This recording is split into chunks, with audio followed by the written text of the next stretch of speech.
Bonjour, d'abord merci aux organisateurs de m'avoir invité pour ce congrès. Je suis médecin militaire et donc je travaille dans le milieu de la physiologie de l'exercice physique en environnement extrême, plus particulièrement au sein de l'Institut de recherche biomédicale des armées et sur l'hôpital Sainte-Anne de Toulon dans une équipe qui s'occupe spécifiquement de la recherche en physiologie de la plongée sous-marine. Alors, on m'a demandé de venir vous parler de l'œdème pulmonaire d'immersion, qui a déjà été évoqué précédemment. Finalement, est-ce que c'est une pathologie exotique? Oui, vous avez raison de le penser, puisqu'il représente 0,4% des sujets qui rentrent dans l'eau. Néanmoins, ça reste une pathologie potentiellement grave, voire mortelle. Et pour les médecins militaires que nous sommes, l'œdème pulmonaire d'immersion est un véritable problème, puisque c'est devenu la première cause d'accidents de plongée au sein de notre école de formation, donc l'école de plongée de Saint-Mandrier, puisque ça survient chez des sujets jeunes, en bonne santé, sportifs, qui ont un examen clinique et cardiologique strictement normal. Cela conduit à des pertes de connaissances hypoxiques, pour eux à des pertes d'aptitude, mais surtout, hélas, à des décès. Alors les militaires c'est bien, mais qu'en est-il des civils? Certes c'est rare, mais ça devient aussi un véritable problème pour nous, puisqu'ils représentent 50% des morts en plongée. Et comme cela a été évoqué précédemment, majoritairement, ce sont des sujets de plus de 50 ans qui présentent des comorbidités, donc des facteurs de risque cardiovasculaire, au premier rang desquels l'hypertension artérielle. L'autre conséquence de la survenue d'un œdème pulmonaire d'immersion chez un plongeur civil, c'est qu'il va absolument vouloir remonter en surface et donc ne pas respecter ses paliers, donc faire un accident de désaturation. Et il y a surtout, pour les cardiologues que vous êtes, des véritables décompensations cardiaques, voire même des cardiomyopathies de stress. Et on avait publié avec mes camarades cardiologues de l'hôpital Sainte-Anne une étude épidémiologique sur les Takotsubo-like des œdèmes pulmonaires d'immersion, même chez des sujets jeunes.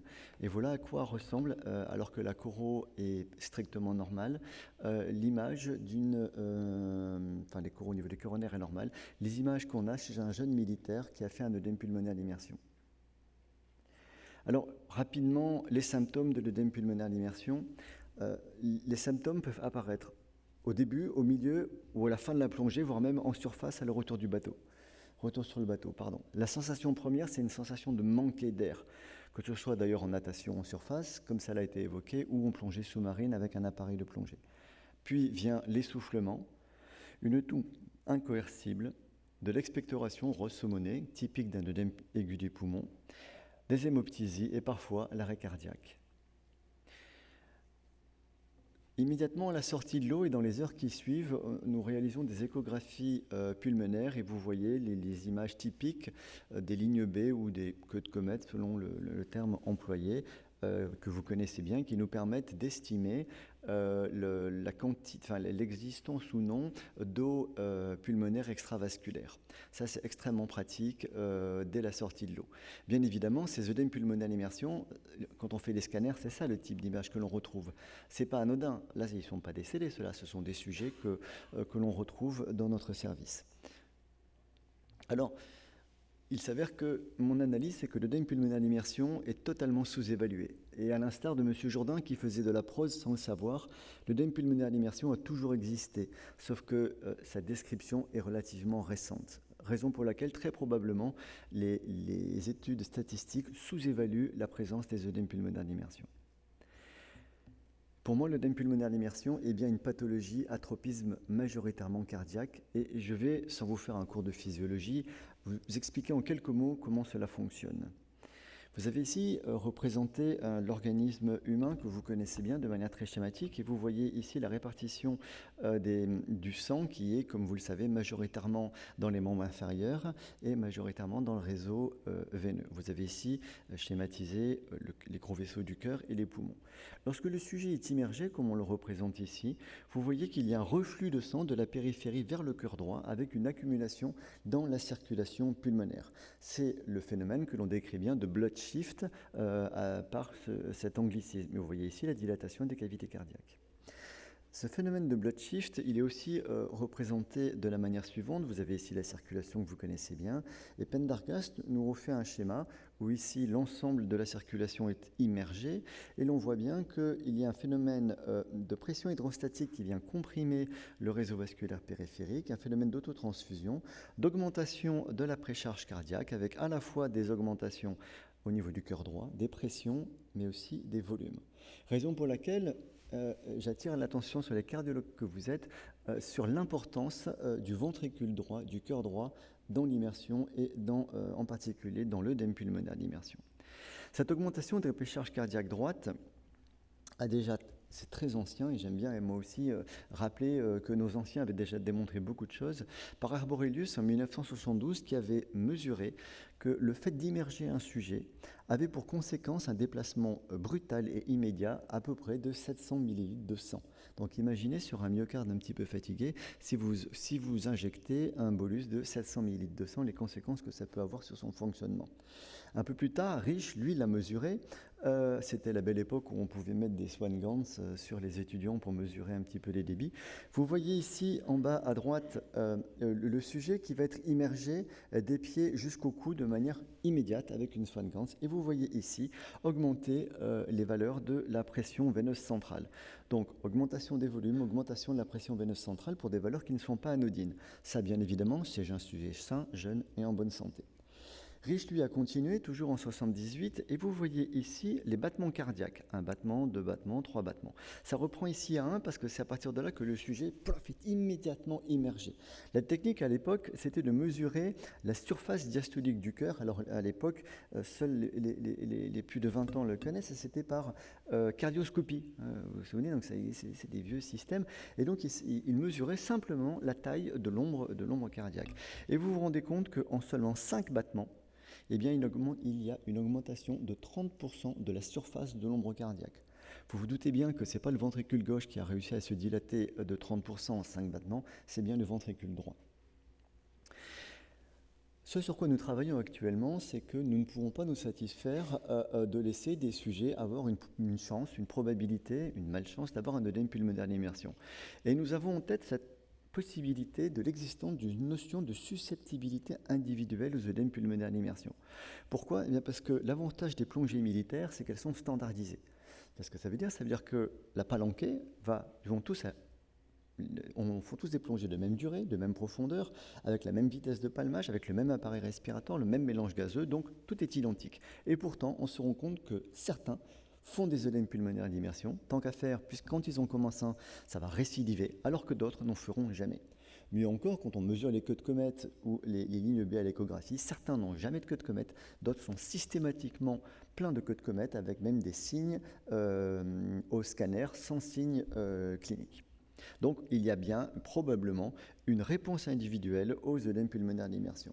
Et notre but, ça va être d'essayer de les démontrer et de savoir comment il est possible d'objectiver ces facteurs de susceptibilité. Alors, qu'est-ce que nous proposons de faire ? Eh bien, d'identifier les sujets ayant une forte sensibilité aux œdèmes pulmonaires d'immersion en recherchant des anomalies cardiaques et ou pulmonaires au repos, puis dans un deuxième temps, d'exposer le sujet aux conditions favorisant la survenue de l'œdème pulmonaire d'immersion. C'est donc une sorte de protocole de sensibilisation, en sachant que les réponses adaptatives inadéquates ne sont apparentes que si elles sont mesurées sous contrainte notable. En fait, c'est une phrase que j'ai reprise de Richalet, qui avait été un des premiers à développer des tests de sensibilisation, des tests de provocation pour l'œdème pulmonaire de haute altitude, en faisant respirer un gaz dont la teneur en azote était plus importante, donc artificiellement faisait baisser la FiO2. Donc, on s'est posé la question de savoir s'il n'était pas possible de créer un protocole de sensibilisation. Alors, avec l'équipe de l'ERSO et l'hôpital Sainte-Anne, voici ce que nous réalisons systématiquement chez tous les sujets, civils ou militaires, qui ont présenté un œdème pulmonaire d'immersion. Tout d'abord, des choses très classiques. À terre, on va faire un examen de repos, puis un examen lors d'un exercice physique, et ensuite en immersion, au repos et à l'exercice physique. Le but pour nous était bien d'identifier l'impact respectif de l'exercice physique, de l'immersion et du travail ventilatoire dans la survenue de l'œdème pulmonaire d'immersion. Je vais passer très vite sur les examens à terre parce que vous les connaissez. C'est un examen cardiaque classique, un ECG, une échographie cardiaque, une MAPA, Et puis, puisque ça reste quand même une pathologie avec aussi un tropisme ventilatoire, un examen pulmonaire complet avec spirométrie et plétismographie. Certes, vous êtes cardiologue, mais je ne peux pas m'empêcher de vous rappeler aussi l'importance de l'exercice incrémental maximal sur vélo, donc épreuve d'effort, avec analyse à la fois de la réponse cardiaque classique, mais aussi de l'adaptation ventilatoire. C'est-à-dire, est-ce qu'il y a des limitations des volumes, des limitations des débits expiratoires, est-ce qu'il y a une hyperinflation dynamique, une dysynapsis, une hyperventilation ou une désaturation à l'exercice.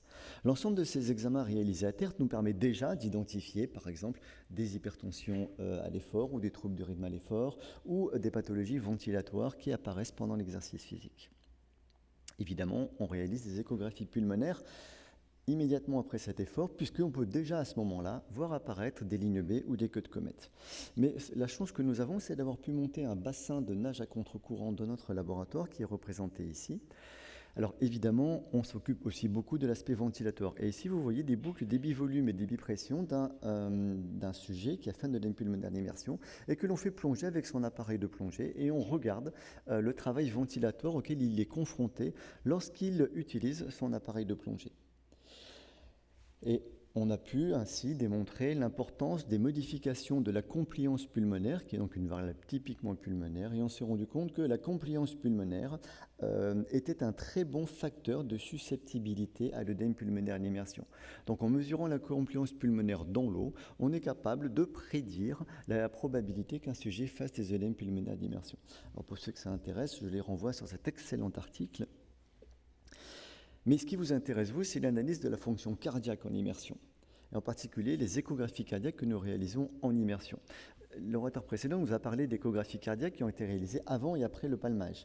Le plus intéressant, c'est directement de le faire dans l'eau, puisque lorsque les échographies sont réalisées en dehors de l'eau, tout ce phénomène de blood shift et de surcharge cardiaque, d'augmentation de la précharge cardiaque droite, disparaissent.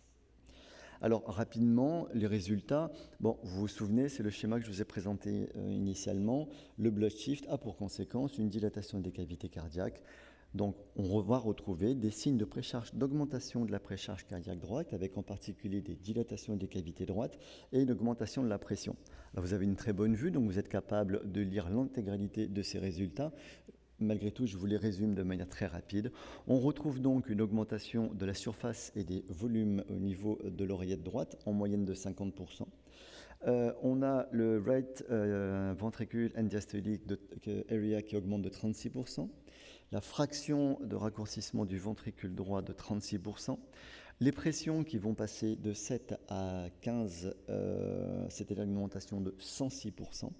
Et l'ensemble de ces variables sont systématiquement corrélées au nombre de queues de comète de ligne B. C'est donc qu'il y a une corrélation entre les modifications cardiaques droites et l'accumulation d'eau pulmonaire. Mais ce sur quoi nous travaillons depuis quelques années, c'est sur les mesures du strain VD en immersion. Je ne vais pas vous faire un cours sur le strain, vous savez exactement quels en sont les avantages, les inconvénients, ce qu'on peut en attendre. La spécificité, c'est que nous travaillons plus particulièrement sur le ventricule droit, puisque vous avez bien compris que c'est lui qui reçoit toute la charge. Et bien, on est confronté à une problématique. Le cœur droit, vous le voyez, vous vous rappelez que l'immersion a pour conséquence d'augmenter la précharge cardiaque, donc d'augmenter la surface diastolique des cavités, et selon la loi de Frank-Starling, normalement, cela devrait aboutir à une amélioration du strain, donc une baisse du strain, puisque le strain a des valeurs négatives. Donc augmentation de la précharge. D'un autre côté, vous avez vu que l'immersion a un effet inverse, puisqu'il va augmenter les pressions artérielles pulmonaires, donc augmenter la post-charge du ventricule droit. Ben, on était bien embêtés, on se demandait qu'est-ce qu'il allait sortir au bout. Puisque normalement, lorsque l'on lit un petit peu des publications sur les œdèmes pulmonaires aigus, eh bien, cette augmentation de la post-charge du VD va s'accompagner plutôt d'une altération du strain du ventricule droit. Donc on ne savait pas exactement à quoi que trouver. Donc on se dit qu'il ne faut absolument pas se contenter des mesures de surface et des pressions au niveau du cœur droit, mais bien de mesurer le strain de manière à identifier les adaptations éventuellement inadéquates du myocarde en immersion. Alors, on a fait une étude qui est en cours de publication avec 28 sujets qui étaient tous plongeurs avec au moins 100 plongées, mais qu'on avait répartis en deux groupes. Ceux qui n'avaient jamais fait d'œdème pulmonaire d'immersion et ceux qui avaient fait au moins un œdème pulmonaire d'immersion. Je vous passe rapidement cette diapo pour vous dire qu'effectivement les groupes étaient appariés au niveau de l'âge, de la taille, du poids. Voici une image donc de strain du ventricule droit que l'on a obtenu en immersion. Et alors quand on regarde ici, on l'a fait en 3 conditions, l'ensemble des sujets au sec, en immersion en surface ou en immersion en profondeur avec un travail ventilatoire. Et vous regardez ici les valeurs du strain global du ventricule droit. On est très dessus, aucune différence significative. Bon, en fait, il ne se passe rien. En fait, quand on cherche un petit peu et qu'on reprend toujours les 3 mêmes conditions qui sont de plus en plus contraignantes, mais qu'on met en noir les sujets qui n'ont jamais fait d'OPI et en rouge les sujets qui ont déjà fait un OPI, on semble voir une tendance. Et effectivement, quand on fait un peu statistique, on se rend compte que les sujets n'ayant jamais fait de LEM pulmonaire d'immersion, plus les contraintes sont importantes et plus on voit statistiquement une amélioration du strain, donc une augmentation de la négativité du strain, que l'on ne retrouve absolument pas chez les sujets n'ayant jamais fait d'EPI. On a donc l'impression que les sujets ayant déjà fait un EPI, on n'arrive pas à accepter cette surcharge cardiaque droite en termes de contractibilité du ventricule droit. Donc l'amélioration du strain VD n'apparaît que chez les sujets n'ayant jamais fait d'OPI. Voilà. Donc, en résumé, et ça sera mes dernières diapositives, quel bilan proposer aux plongeurs? Tout d'abord, rechercher les anomalies pouvant favoriser la survenue de l'œdème pulmonaire d'immersion. On l'a vu, l'hypertension artérielle, une forte compliance pulmonaire, des surcharges cardiaques droites, etc. Et on va chercher systématiquement puisqu'on connaît les contraintes de l'œdème pulmonaire d'immersion et qu'on connaît les réponses adaptatives attendues, on va chercher à voir l'existence ou pas d'une inadéquation entre les contraintes et les réponses adaptatives de l'organisme.